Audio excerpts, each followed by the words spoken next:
Life Audio.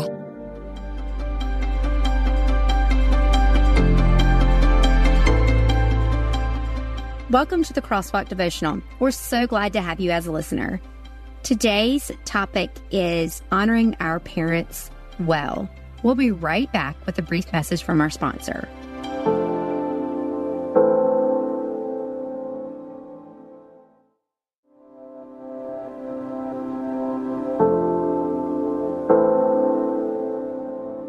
Honoring Our Parents Well, written by Laura Bailey, read by Laura Bailey. Children, obey your parents in the Lord, for this is right. Honor your father and mother, which is the first commandment with a promise, so that it may go well with you and that you may enjoy long life on earth. Ephesians 6, 1-3, NIV.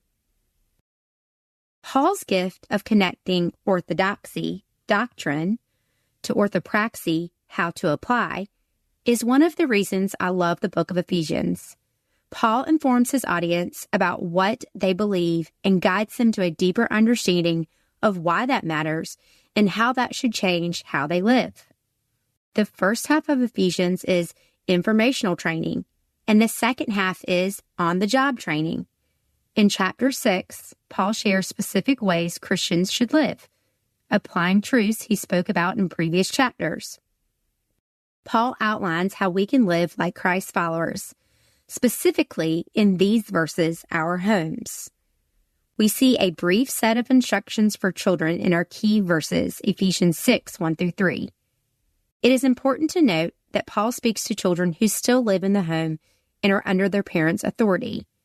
While the biblical principle Paul addresses, such as godly obedience, apply to children of all ages, in terms of submission and being under parental authority, these instructions aren't directed towards the adult-children-parental dynamic. Growing up in church, I often heard that God desires children to obey their parents.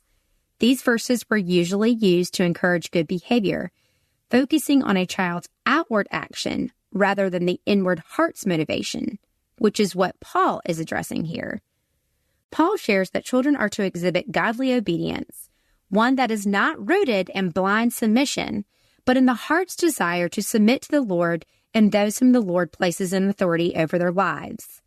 The family dynamic between parental authority and child submission is an allegory for the relationship we should all have with our Father in heaven. Why should children obey their parents? Because it's the right thing to do. Paul drives home the point that children following their parents' instructions isn't just a suggestion, it's an expectation. Yes, there will be times, countless times, when it will be difficult to submit to their leadership. Parents often give instructions, guidelines, and rules that are difficult for children to digest. They want to know why, and it is in our human nature to rebel against authority. But Paul gave this command under the premise that parents love and protect their children, and that the children obey them until they live independently. Paul then speaks about honoring our fathers and mothers, which refers to the fifth commandment, Exodus 20:12, which states, "Honor your father and your mother, that your days may be long in the land that the Lord your God is giving you." The fifth commandment is the first one that comes with a promise. Precisely when it was first given, the promise was to the children of Israel that they would live a long, blessed life in the promised land. However, in a broader application for us today, children who respect and honor their parents will likely have an easier time in life, as obeying our parents is the cornerstone of understanding submission to authority. It's important to note that honoring our parents doesn't guarantee that we will live to be 100 years old, be rich, or have a life of ease. Instead, the promise shows us that the Lord both commands and rewards us to respect those in authority over us. We will experience less conflict, division, and personal strife, and ultimately we will experience our eternal reward in heaven. Intersecting faith and life. Take some time to read through Ephesians chapter 6. If you can, read through the verses in different translations of the Bible.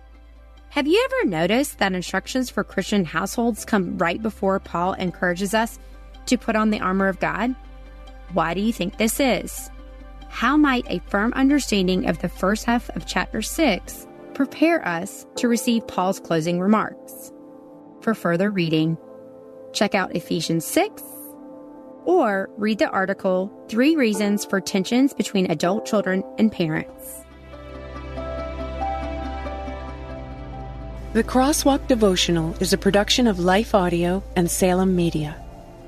If you liked what you heard today, please take a second to rate and review this podcast in your favorite podcast app so that more listeners like you can find the show. For more faith-filled, inspirational podcasts, visit us at lifeaudio.com.